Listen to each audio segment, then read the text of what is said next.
Robin! I knew everything about your family!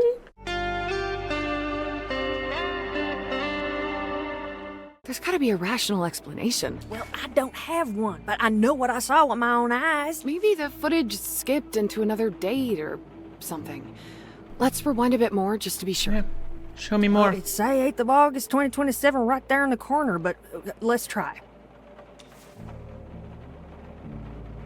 Look, 7:41, the nightmare right there as I remember it. I stepped out for some air, asked Frank how he's doing. The clock on the screen keeps ticking backward. Around 7:25, Jason Burns briefly appears in frame, walking out of the gas station in reverse. Wait, who's that? Wait. What? Just a rando customer dropped by to ask something. No idea who he is. I was like, what? Stumbling over her own words. Is she hiding something? What is going on? Alright. You look kind of familiar, but I must have mistaken him for someone. Well, anyway, I don't get it. Frank couldn't have just sunk into the ground. I'm telling you, something strange is going on here. You know, my dad has been disappearing from our house lately. What, Walter too? Well, not like this. He just somehow escapes the house while I'm at work. That's insane. Doesn't it freak you out? Well, he usually comes back on his own, but he never tells me where he's been. And I'm bloody worried something might happen. He's 86 after all. Oh, well, of course you're worried. That's old. Crazy. My grandma is that old. Yeah. Yep, he's done it again today. I asked Alex to look for him, but he's too busy with his project to leave the house. So as soon as that roadblock is down, I'm gonna close here and go look for him. But how does he exit the house on his own? I don't know. We got a fancy new door, we boarded up the windows, but it doesn't help. Pops has a secret way of just disappearing. Alex has some theories. Don't get me started on Alex and his theories. Yeah, I know. But Frank disappearing like this? I don't know everything. Even Alex would be dumbfounded. She looks towards the screen. Come on, it's not some paranormal thing. Frank's messing with us. I'm sure he's swapped the footage or something. It's a reality show. Even if he swapped the footage, how do you explain he's there at 7:59 and gone at 8?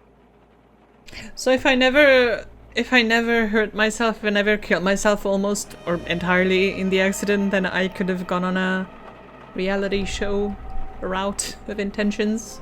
I don't know, but it's the only thing Because I could that have makes talked to sense. Riley about this. I've known him all my life. He's up to something.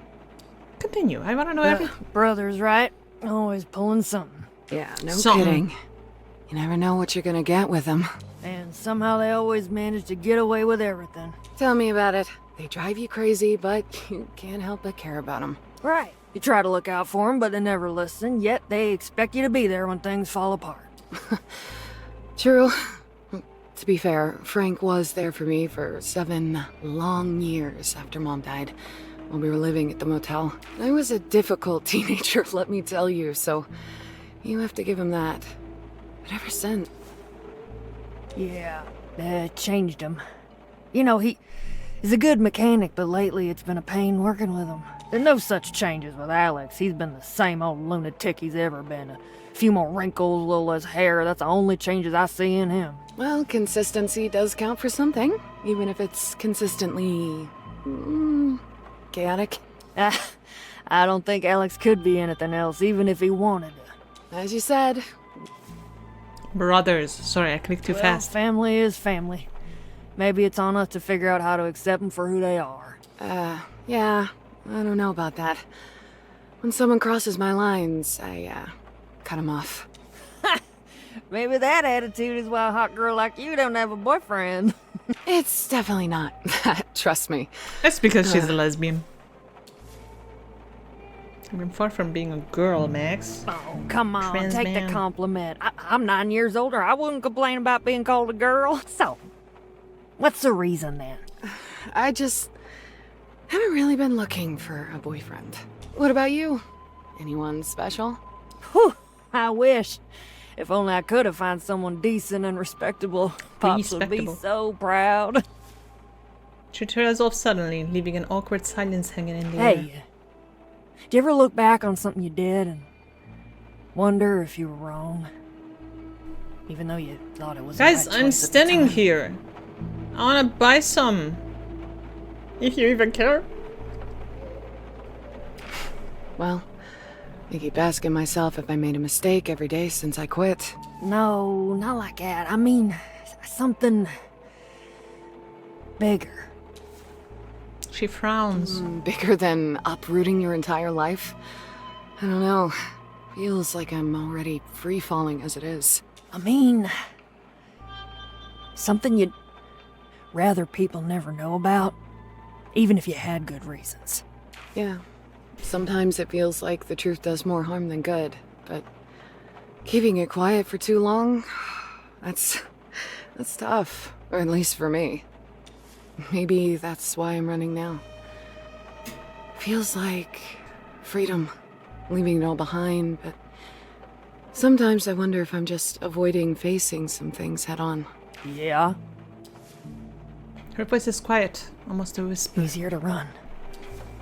They both fall quiet for a while. I think the rain is letting up.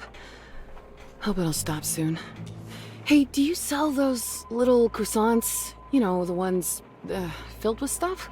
24-hour butter bloom choco? Fuck yeah, dude. No, the ones that with sounds the awesome. vodka-flavored cream or something. Ah, these. She points to the package of mini croissants on the shelf. Yes! How much are they? $9.89. Here. Anyway, I'm glad we ran into each other. Even if it was... Yeah, everyone's leaving one by one. I get it, though. Yeah, well, people change. Things change. New faces come eventually. Perhaps, but it's not the same. Us K's, though, we were the first to arrive, so nothing could convince us to leave. I just hope we don't die out soon. You won't. Don't worry. I still don't know what to make of Frank vanishing just like that. She looks at the monitor. I know. It's weird. Gotta admit, something feels off. Wait, I just have to see it once more. She starts fiddling with the footage, playing it forward and backward. Every time, as soon as the timestamp reaches 8 p.m., the careless driver and his pickup completely disappear. It's no use. I won't find anything new. You're probably right. Oh, the rain seems to be stopping. I won't keep you any longer. Have a safe trip. Thanks. They share a long, silent look, the kind only possible between two people who couldn't be more different, yet have known each other forever. And then... Jesus. The loudest thunderclap strikes as if triggered by it. They both unfreeze, ending this heavy moment. Does she go to the graveyard then, since the rain is gonna stop? Hi! Oh, yes! I am oh so smart. I need your bike. Riley. Riley, give me your bike. Riley. I need your bike to get to the tunnel. I need it so. I can't? Why can't I? Maybe I need an intention for it. Enter the K's French house. There must be a faster and less painful way to enter the house. Hear that Walter has a secret way of exiting, so there may be an alternate way to enter too. It's so weird that I can't do anything here. Fuck. Yes, and I have a question. Actually, I don't. I want to break into the car. What do you know about Dr. Fink? Why do you ask? Is there a particular reason? I left nothing. No hint, no trail. Just a blank wall where his private life should be. Just want to know him better. Here's the thing about therapy. You don't need to know your therapist. All you need is trust. That's the point, right? So they say. That's true. I know nothing about my therapist. You didn't think you two were gonna be like friends, did you? Of course not. Right. Good for you. It's important to keep expectations in the right place. Well, if you need help feeling better after I just crushed your dreams, go ahead. Ask away. Maybe my answers will help. Maybe not. First of all, how long has he been living here? If you're asking how long he's been in RUE Valley, at least 10 years. He came here to work for Coral Destiny. Lived and worked on campus at Starbase 1. That was his life. Until a few years ago. He quit because of the Judy thing as well. Specifically, he stopped working for them 2 years ago. Packed up, left the campus, and moved to the motel. He's been living and working there ever since. 2 years ago, oddly specific thing to have locked in your memory. She shrugs, her tone casual, but her body language betrays something else. A secret, hesitation, or just tiredness. Just stopped? Like that? That's suspicious. Yeah, well, you'll have to ask him for the details. All I know is he quit and ended up here. I mean, back then, all I ever heard were praises from the people who worked with him. Not me, though, for better or for worse. You dodged therapy? Lucky you! I didn't. We had an interview back when he was at Coral Destiny. He said I showed high resilience in stressful situations. Strong adaptability. Should have put sarcasm and gallows humor on the list. But hey, he told me I could talk to him if I ever felt the need, and that was that. So I guess me handling stress well is the answer. Sorry, no cheat code for skipping therapy. Dang it. Any idea what he did before No clue. this?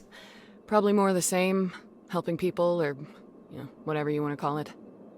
He's got the look, someone who's been through it. Space exploration, colonization, it takes more than just engineers and scientists. Very Space true. travel grinds you down.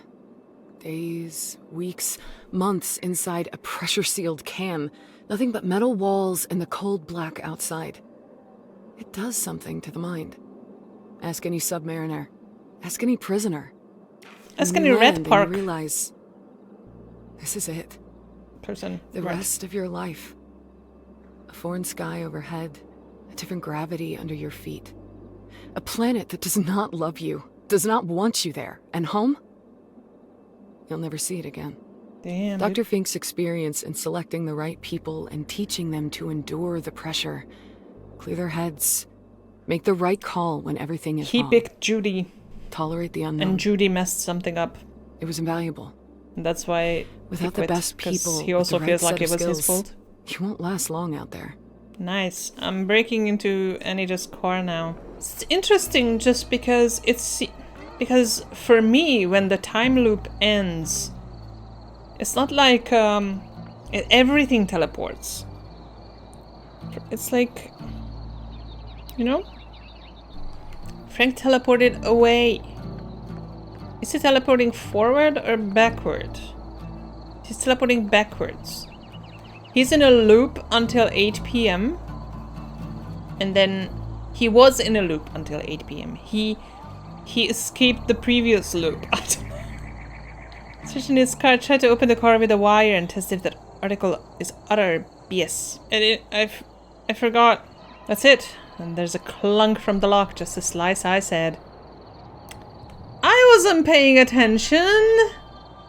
You're supposed to know this. You have the mind of a mastermind. And then much to your surprise, it pops open like a jack in a box. Okay, seems like Slice Eye knows his shit. Enter the car. You finally enter the car and the scent of wealth overwhelms you. Leather seats, wooden dashboard, LED light, strips around the cabin, darkened windows. A dusting cloth, driving gloves, 3 unopened packs of cigarettes of the long variety, a power bank and a fancy leather notebook. Fuck yeah, a driving license falls into your lap as you unfold the sun visor. A birthday catches your eye, June 4th, 77. 50 years old. Okay. Seems Anita was heading to Cherry Hills Road in Bothwood. Never got there, though, since this midlife crisis on wheels died on her. There's business associated with that location, Sloan Solutions, Ltd. It looks like one of those financial advisory firms that seem to be popping up everywhere lately. I wanted to check everything. I wanted to check the music. What on earth are you talking about? I'm committing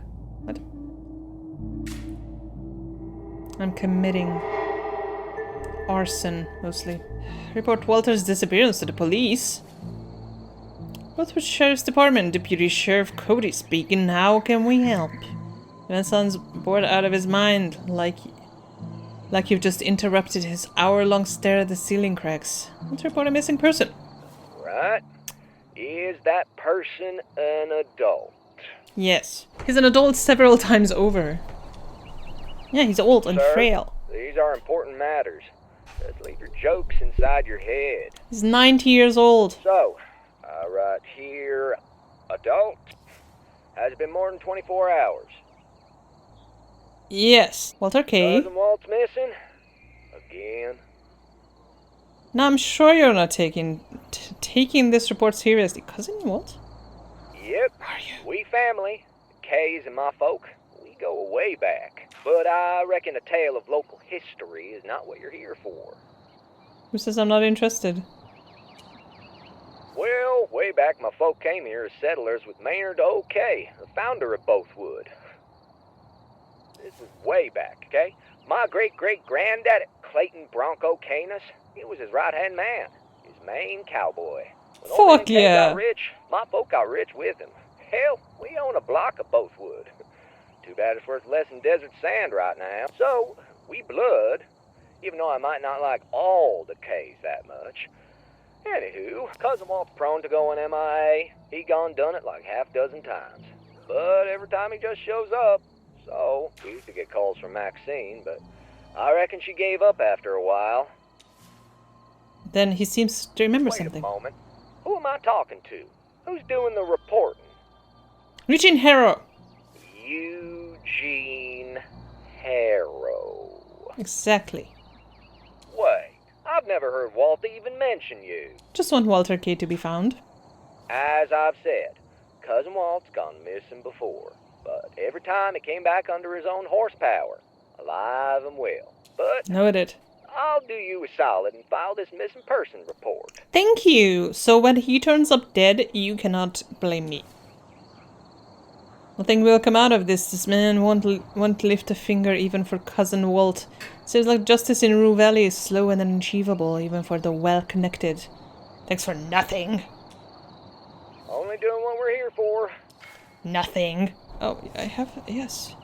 A luxurious leather-bound notebook with a built-in ink pen holder. Seems barely used. Don't people have phones? Why would anybody use a physical notebook? What's on page 1? All you found are a few meetings scheduled this month. Filled with names that mean nothing to you. A meeting at high noon with one Aaron Sloan along with a phone number, presumably his. As you spread the paper, you notice filigree SS logo watermark adorning the upper right corner. Sloan Solutions. Right. While you're no expert, the mention of insufficient revenue suggests that the bar is facing a substantial loss. Maybe that's why Anita wanted to meet that Sloan fellow, I'm sure. And then her car broke down, with her business falling apart and you snooping around her dirty laundry. No wonder she's in such a great mood. Well, she doesn't know that I'm snooping, though. I found a phone number. That's right. Hello, thank you for calling Sloan Solutions. How can we assist you on this fine day? I was just checking if Anita Lopez maybe managed to meet with you today. And who might be asking? Unfortunately, we're not at liberty to disclose sensitive client information. Miss Nightingale, Miss Anita Lopez's personal assistant. Partner. I didn't realize Ms. Lopez had surplus funds or even the need, but given your apparent obliviousness to her meetings, I take it you're budget-friendly. What a dick. Anyway, no, Miss Lopez missed our appointment. We'll send her the documents for reviewing via email. Sending them is of the utmost priority. Yes, I'm sure you're aware that the motel is officially in default due to Mr. Fleming's missed mortgage payments over the last... Is officially in default? I don't know what that means. I assume it means it's almost bankrupt. As a rightful owner, your Miss Lopez reached an agreement with the New Horizon Bank to have the foreclosure, along with the taxes, handled through the acquisition, which cannot proceed without her signature. Oh, those! The documents for the motel's documents. Wait a minute, who's the... I'll inform her ASAP, thank you. Well, that's an interesting development. Now, why would Anita want to meet this loan shark in person if she already agreed to let the motel go under? Drop the X herself? Or is she actually trying to save it? I'm sure she's trying to save it, right? She doesn't sound evil. You know?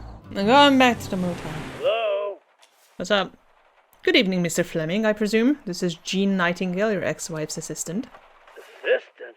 My ex-wife has an assistant now? Incredible. You ever notice how assistant sounds like insistent? Sorry, words feel weird tonight. I've been informed that your motel will be repossessed by the bank. Oh, I thought it was... Wait, the motel? I missed in the lawyer thingy. I missed it. I thought the Kuiper belt was going to get thingied, you know? Where's this coming from? I mean, yeah, it's possible. Actually, let's call it probable. Very probable. My boss told me to swing by and pick up her remaining items that are still at the motel. Her items? You mean this stuff in the boxes, what she left behind? It's in the lost and found room. Should be a yellow box with blue markings. Thanks a lot. I'll be sure to sing your praises to the boss. Just Okay. leave me alone already. Done and done. Good old faithful. Lost and found, you say? You know Max? Oh yeah. He frowns, his expression twisting into something caught between confusion and surprise. Who?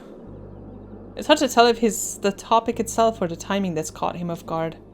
Oh, right. That Maxine. I met her a few times He's during my deflecting. earlier stays in RUE Valley. Max gas is the only choice in these parts when it comes to fueling up.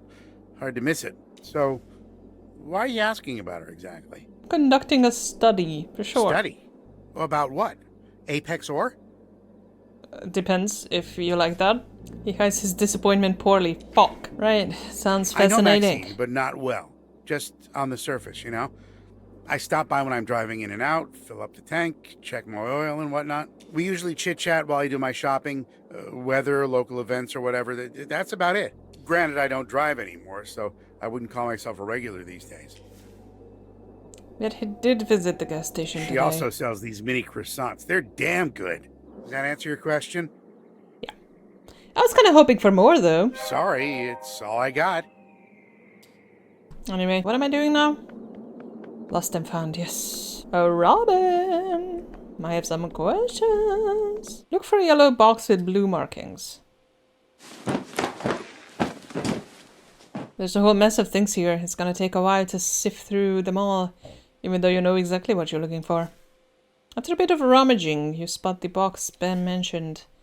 But inside there are three smaller ones, a cylindrical one, a green one, and a plastic one. Green is my favorite color these days. A stack of old books of entrepreneurship.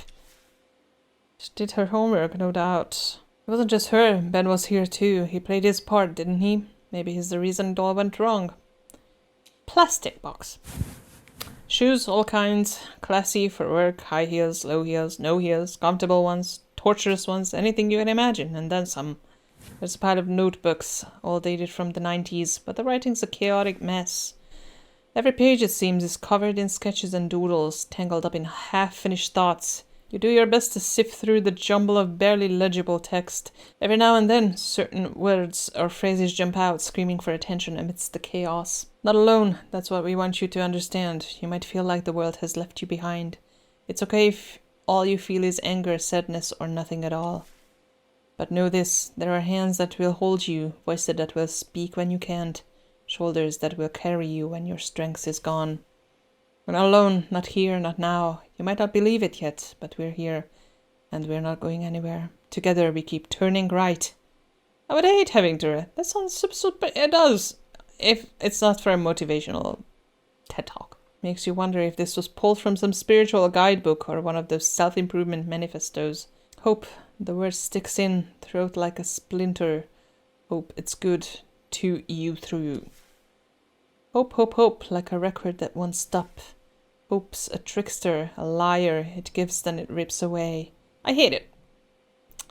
Grasping at straws, I would say. Examine the pages with Ben. It's all over the place. His name is scrawled everywhere, like she was trying to exorcise him or summon him back. On one page, his name is in a heart retaced, retocade, in ink, retraced? In ink over and over until the lines bled together. On another is stuck through so many times that the paper tore. And then there's the page where his name is written again and again. No spaces, just a relentless chain of letters. Sounds like an obsession. In one of the notebooks, 2 calendars from 97 and 98 are taped to the center, and most of the days are crossed out, like someone was counting down to something. Time loop day? Now that would be a twist, wouldn't it? It would. Whatever she was counting, it ends in 98. The writing stops there too. As you sift through the contents of the box... Contents of the box. You uncover an old VHS camera. Examine what else. Inspect the camera. The screen flickers to life, starting with the company logo. Then it jumps to a list of videos, each one creatively labeled as video, followed by a number. The titles offer no clue as to the content. Yeah, let's watch. The screen goes live with a close-up of Anita, like she's holding the camera pointed at herself. She looks young, way younger than today, but her face, it's pale, tired, like sleep's been avoiding her for years. The date in the corner reads 96, March 9th. Is she happy tired or just tired? Hard to say. It looks and feels like the kind of tiredness sleep won't fix. The camera turns and in sails a man. He looks older, worn that in snails a man. Like a train that was hit by another train and then pushed into a river. That must be her father. Suddenly, Anita's voice cuts the silence from behind the camera. Ben, look what I bought. Oh. The camera moves closer, his face fills the shot, and it's even worse up close. The grainy footage makes it all feel like a cheap horror flick. His eyes are filled with nothing but desperation. He reaches out, hand brushing the camera before the picture jostles, shakes and cuts to black. What the hell happened to that guy? Who knows, whatever it was, it's on film. The small screen and low resolution barely let you. There's a wedding recording. Wow, the camera focuses on the bride and groom. At the table, they look familiar, younger, and with big smiles on their faces. Anita and Ben, 99, September 6th. So that's 3 years after the... Yeah. I'm watching everything. I want to know everything. Banquet hall. Everything shifts to the entrance. Okay, teenagers, yes. It's hard to tell them apart at first.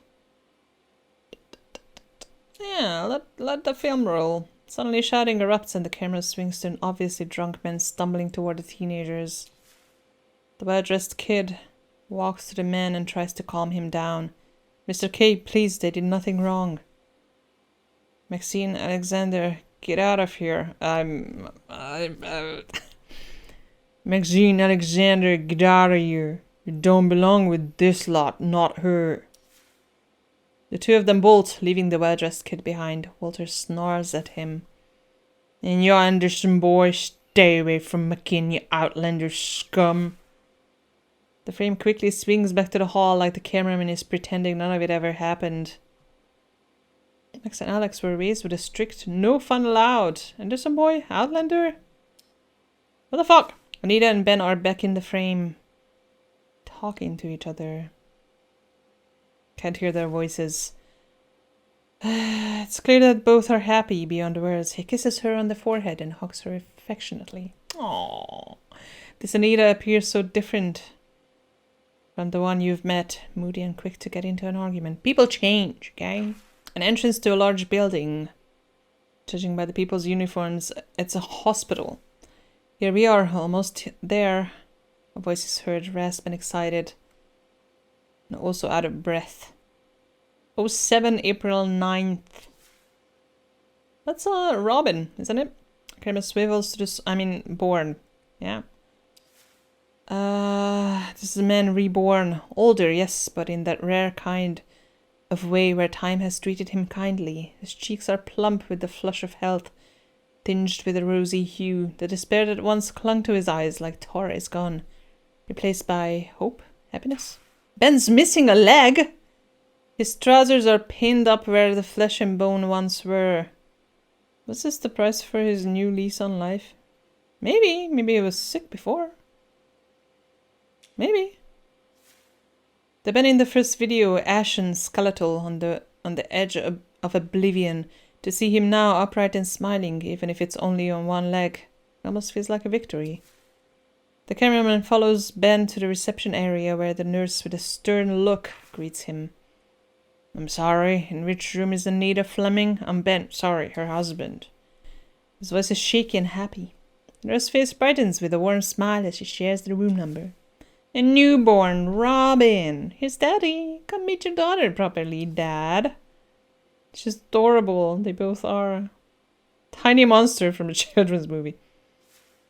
Joy radiates from Anita's tired eyes. Coyote. Next one. Anita and Ben are summer on vacation. 2002 and 2006. Well, the most intriguing moments are crammed into a flawed segment. Yeah, they went to see the world. The motel must have been thriving to have afforded them such experiences. View the clip 7.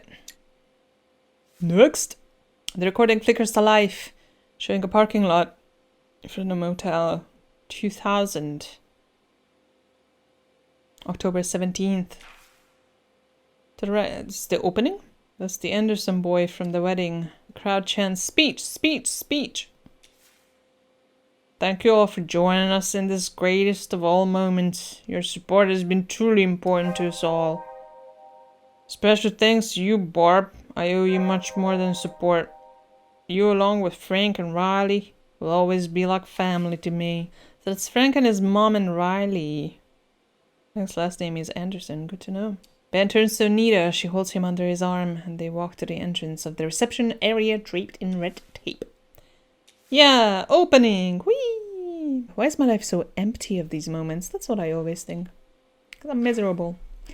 What risks, real risks, have you taken so far? Here's your answer. Shut up! Next! Anita stands surrounded by a group of people. Ben is nowhere in sight. The familiar faces here. The ambience also looks out of RUE Valley. The date in the corner is that. It cannot be a divorce. Because... Right? They married in 99? The opening was in 2000? The very first video where Ben was doing badly was from 96? And little Robin was born in 2007. Looks like a graduation ceremony. This doesn't look like an ordinary school, though. One of the people you've never him. What? You've never seen before. Clears his throat to get everyone's attention. As silence falls, he waves to the cameraman. The recording shakes as the cam guy adjusts something off screen. Song starts playing. Song sounds familiar, yeah. It stirs something deep within, a distant echo of bygone days. Familiar, yet foreign. He turns to Anita. This is a special moment for you and for all of us as well. I'm proud to give you a reminder of how far you've come since you first came to us. He enters a small box. Anita gazes at it with a smile, humming along to the song's melody. I hope she opens it. Also, she was born in 77. This is 98. 21 years old. Takes out a small plastic token. That's the same thing she was holding in her hand tonight and fiddling with. Don't forget, when the going gets tough, you get tougher. The whole group shouts, turn right. Oh. They start clapping and embracing Anita. I hope it's not a cult. Anita turns to the camera, waving the token while the song increases in volume and nothing can be heard over the melody. What is going on here? What kind of ceremony is this? What does the token mean? Why does she still have it that's so many years later? I've heard that phrase before. You encountered it when you rummaged through her notes. Maybe you should look for more info about it. So much shit. I mean, so much good shit. All to wrap up. Find a faster way. Get inside Fink's room. Fuck yeah, dude. I'll try Fink's room. My traits don't move a lot. Wonder if it's because I'm doing something wrong or because it's not supposed to move a lot. Okay. What did he get out of? The ace of all tricks pulls one last trick, and the door unlocks for you to slip in, only for the smug little green dot to roll out the red carpet with a loud traitor's beep. Who is it? Slips through the bathroom door. What's it gonna be? Stay silent. Robin? Is that you? The whimpering of the toilet seat suggests he's getting ready to cut things short and make a quick exit. Pretend you're the wall. Under the couch? Behind the chair? Under the couch. Fuck you. The space tight but manageable. Thank the loop for keeping your weight in check. I haven't eaten anything. You've done your best. Now it's up to the fate. I think's general lack of observational skills. The door swings open. Soft footsteps. Careful, deliberate. From under the couch, you see them. Fink's feet. Or precisely his socks. Where does he sleep? Does he unfold the thing?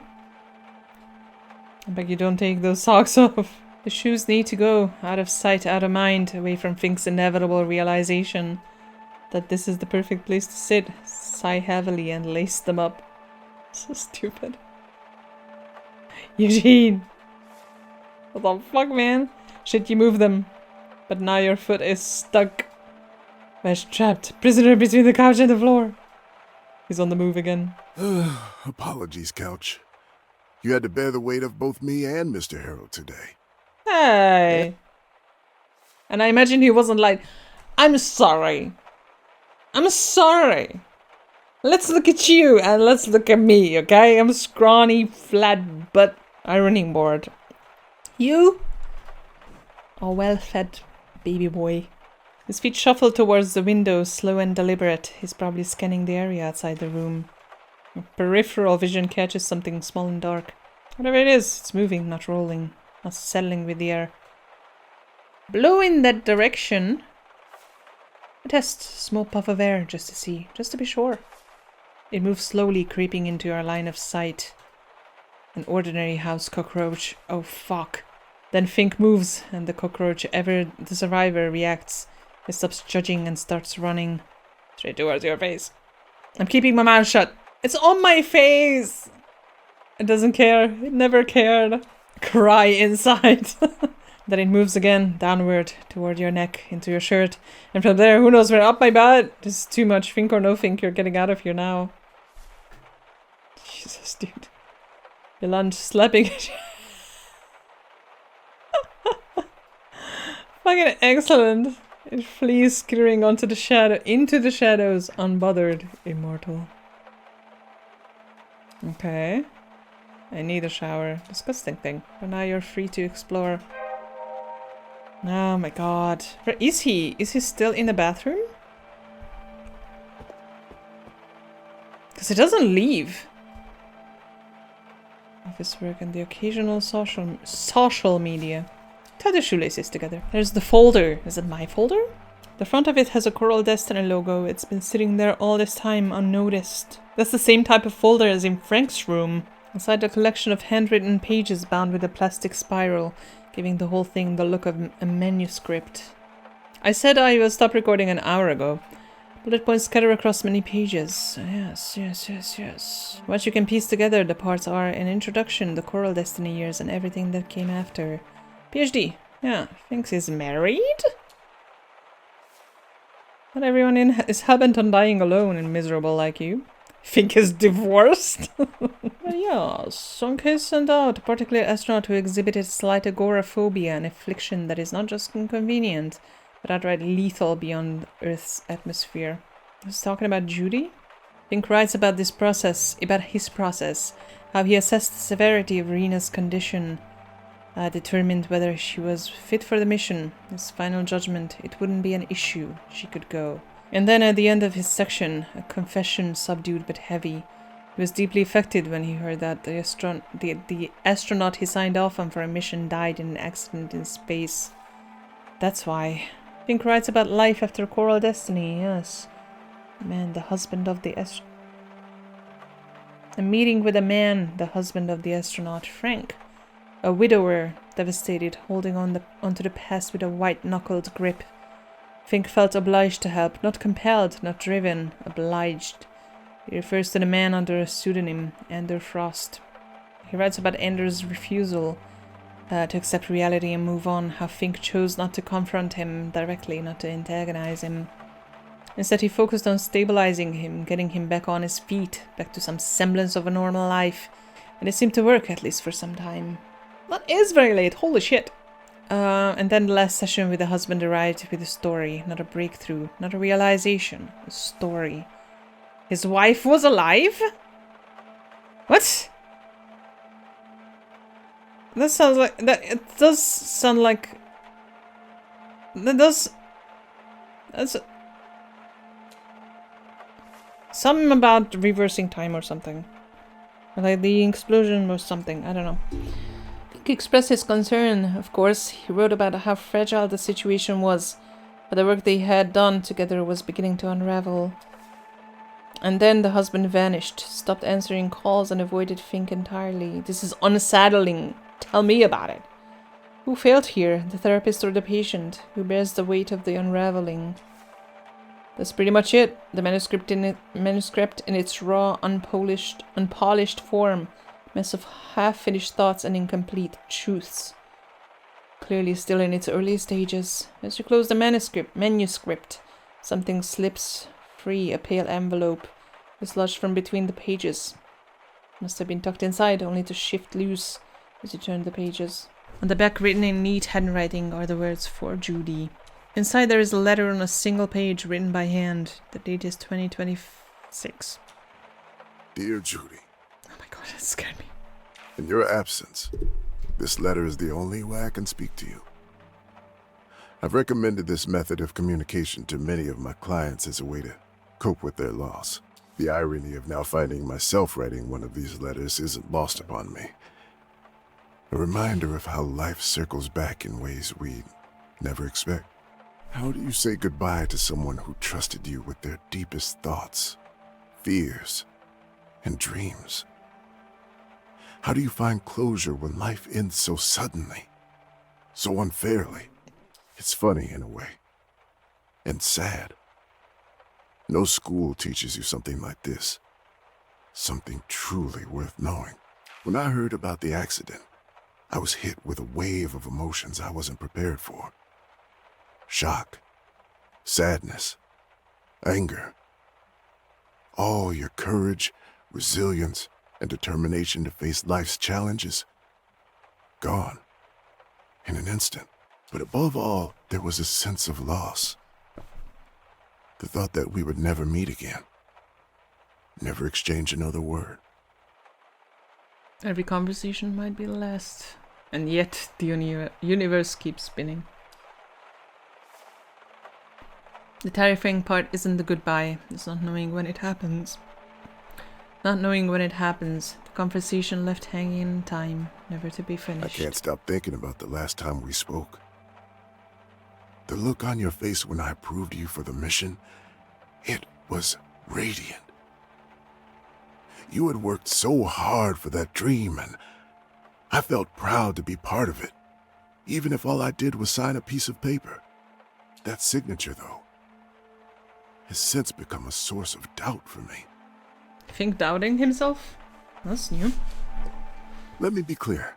Not for 1 second did I think you were responsible for what happened. I am. I do. No. This is just me dealing with the guilt. Wondering if there was more I could have done or said. Would it change anything? Save the expedition? Save you? Of course, I don't have the answers, and I never will. But the questions linger. This doesn't sound like the Dr. Fink I met. Well, yeah, obviously. It's never easy, you know it. Still, I believe in second chances. Or a third. Or however many it takes. I met Frank at the motel and saw how devastated he was. So, I offered my help. Some of my colleagues might call it a conflict of interest. But deep down, I knew it was the right thing to do. We honor the dead by fighting for the living. I wanted to honor your memory by helping Frank find his footing again. That's probably what you would want. If you're wondering how his therapy is going, it's been rocky. He's a tough one. In that way, he reminds me of you. Progress is slow, but it's there. He loves you. Utterly. Fiercely. But you must have known that. Frank is starting to seem like some kind of hero to me. Or is it love, or is he just incapable of moving on? It is love, and I don't like the first one either, but I'm not gonna call it not love. Yeah, you have to respect that kind of dedication. The tunnel vision. Nothing but pure, undiluted love can drive a man like that. And, strangely, helping him is helping me too. I plan to go back to therapy. This time to help the ones who need it the most. And write a book, too. We're both putting one foot in front of the other. Baby steps, as they say. The next paragraph begins with, I hope, but the words are crossed out, as if mid-sentence he changed his mind. I want to believe that you found your place among the stars. You always said that even though we're not built for space exploration, we belong there. Someone has to fill all that vacuum, Dr. Fink, you said. Well, now you're there. Where you belong. She is, isn't she? Or no, she belongs here with Frank. Yeah, I feel like... if nothing else comes out about their relationship specifically, I feel like... she didn't leave to live there forever, did she? Either way, she belongs here with Frank. I'll look up at the sky tonight and raise a glass to you, to whatever comes next. Yours, Gideon Fink. What? The sun jolts you back to the present. You lift your head from the letter only to meet Dr. Fink's gaze. Doesn't matter, bitch. I'm out of here. The sound you've been hearing is the toilet flushing. Dr. Fink's belt is unbuckled and his shirt is untucked. So, you were the one making all that noise earlier. I thought I was hearing things. The anger on his face is unmistakable. His bushy eyebrows draw close to his eyes, tightening into a harsh line. Then his eyes land on the letter in your hand. That letter. It's private. You have no right to be holding it. Put it down now. And get out of here. I'm glad I don't have to voice that. He stands there angry and frustrated, his belt unbuckled, his shoes missing, revealing a pair of ridiculous socks. Behind him, the sound of running water from the toilet fills the room. Eugene Harrow, meet Gideon Fink. I'm gonna try to hug him. Aww. What is going on? Aww, no, that is too cute. I'm overwhelmed.